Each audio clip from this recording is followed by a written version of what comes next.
Hey, what's up guys? I'm gonna unbox and review Amazon's new Fire Max 11.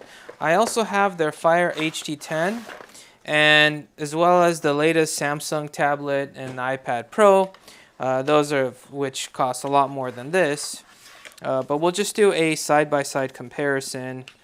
In terms of probably not best to compare their specs since the iPad and the Samsung are going to be much more powerful, much faster. This is the Fire HD10 right here, and this is the Fire HD11. It looks like it's pretty much the same size, except the bezels on this are thinner than this. So with this charger, it's supposed to take up to 4 hours for a full charge, 4.2 hours I think from what it said.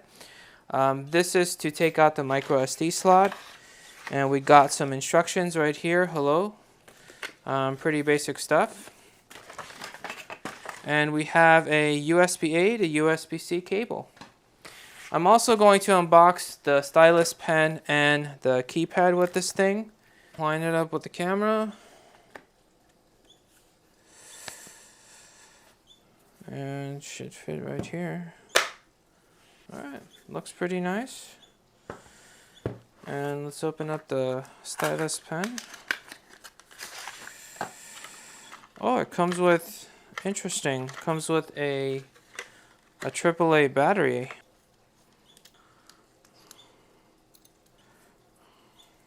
So this looks like it's this, the pencil tip remover, and then we get an extra pencil tip right here.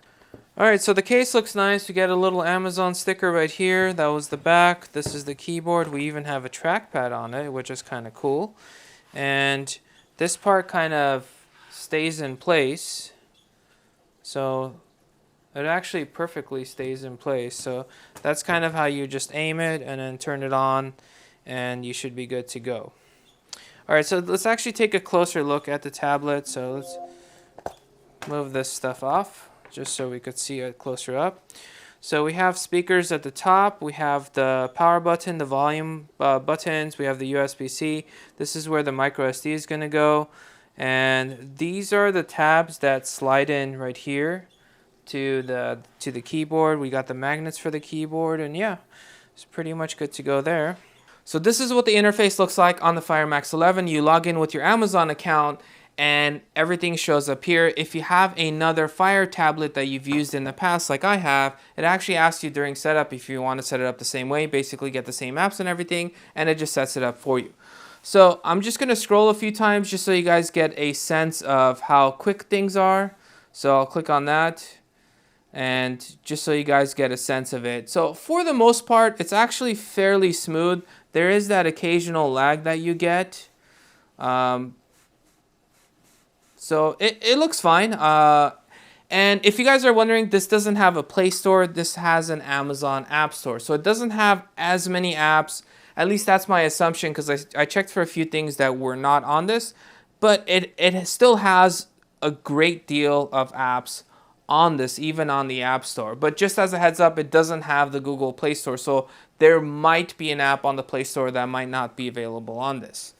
However, this is kind of targeted more towards Amazon content, but you do get YouTube as well. So it's youtube.com, the app, or you could get this other app called Videos for YouTube, and you do get YouTube on this. You also get Netflix, and you could get a few of the other apps as well. But again, this is more targeted towards Amazon content. So you get the Amazon browser like Silk browser. I checked for the DuckDuckGo browser, which was not available on the App Store. But for something like basic searches and stuff, so if I want to search for something with Tesla, boom. I could search over here. I could go to tesla.com, configure something, and yeah, good to go. So it still works fine. It's still a full-on browser as you would expect. You could get some games on it. I'll show you guys some examples of games you could play. But this is the gist of it. So let's narrow down a bit. So if I go to the library, this is everything that I have access to. I am subscribed to Kindle Unlimited, so I could read some extra books and stuff. So within this, it's kind of like a sub app where I could search for a specific book and then click on the book, or if I can click on Kindle and it'll actually open up the Kindle app, and then I can search for books over here. So if I open up the Harry Potter book, this is what it looks like. However, you can change the way it looks. You can have the layout be like a white with black text, or you can do a mint green with kind of grayish blackish text. But this is the one that I find to be the easiest on my eyes. You can also change the font size if you want to do that. So there's a lot of customization. You can also change the text and stuff. So there's a lot of things you can customize with this as well. So if you're thinking about like, hey, should I get a Fire tablet or get a Kindle?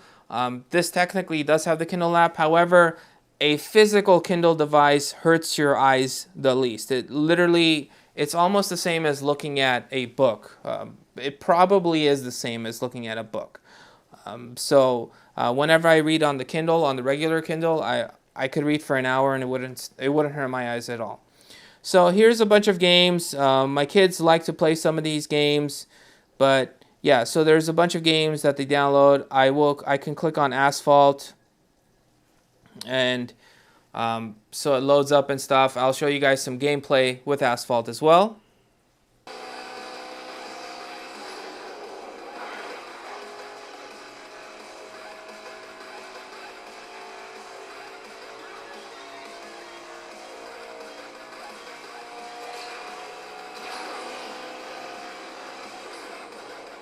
Now I'm going to open up OneNote just so you guys get a sense of what the keyboard is. So if I want to start typing, I can start typing right away if I can actually type correctly without messing up. So that's what the keyboard is. It's fine. It's not the best keyboard in the world, but it is fine. It's normal feedback. I can see myself easily typing on this thing. And you can also draw with this. Now the pencil on this works fine. So if I say 1 + 1 = 2, it's normal. However, there is a bit of lag. So if I get this and I try to like go fast, there's just a bit of lag when I'm doing this. I mean, it's not terrible, but it is there.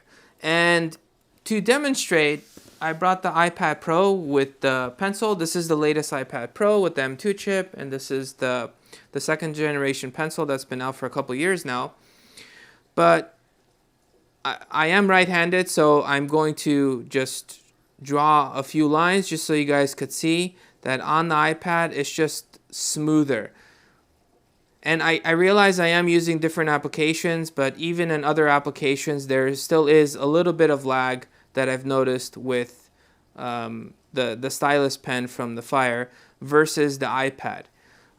Is it terrible? No, it's not terrible, but if you're an artist, I would definitely recommend, obviously, the iPad costs way more, but it's just a better overall experience. But I mean, so is the iPad itself, but it costs way more. So do keep that in mind. But the other cool thing that I noticed with this is it is sensitive to the touch. So if I'm barely touching the screen, it will start writing gently, and if I start pushing it more, it gets darker. And then start making it light, it does get lighter. So it is sensitive like that as well. So for the price of the tablet and the Stylus, I'm going to say it's actually pretty good. And let's actually check out a movie just so you guys could see what that looks like. And yeah, we'll end it from there. So let's just click on A Million Miles Away. Continue watching. Of course, the most important one is they're white. And then let's just fast forward, rewind. So we're still on the ground, right? it's pretty normal, and it's pretty fast when it's loading and stuff. Obviously, this depends on your Wi-Fi and your internet connection, which I have a ton of videos on. So if you guys are interested in that, check out my other videos. So the Fire Max 11 is a very good tablet for the price if you're in the Amazon ecosystem. So definitely recommend it from that aspect. Is it much of an upgrade from the Fire HE10? I'm gonna say not too much of an upgrade. One thing I do actually really like on the 11 that the 10 doesn't have is they actually added a fingerprint sensor as well. So if it's locked, I'm going to use this finger because this one's not registered. It goes to this screen. Normally you would have to enter your PIN, but if I just put my fingerprint right there, it unlocks. So just that alone makes, to me, just makes it so much more worth it. But I mean, that is a minor thing for some people, so just giving you guys a heads up. But overall, I'd say considering the price, it's actually a very good laptop. But if you are a professional, you need something much more accurate, you need more options and not really be super tied down. Even though Apple ties you down to its own ecosystem, the iPad is on another level in terms of performance. So is the Galaxy Tab S9 Plus. Both of these are amazing, and they are better, in my opinion, compared to this. But obviously, they do cost a lot more. So do keep that in mind. With that, if you guys enjoyed this video, smash that subscribe button, and I'll catch you guys in the next one.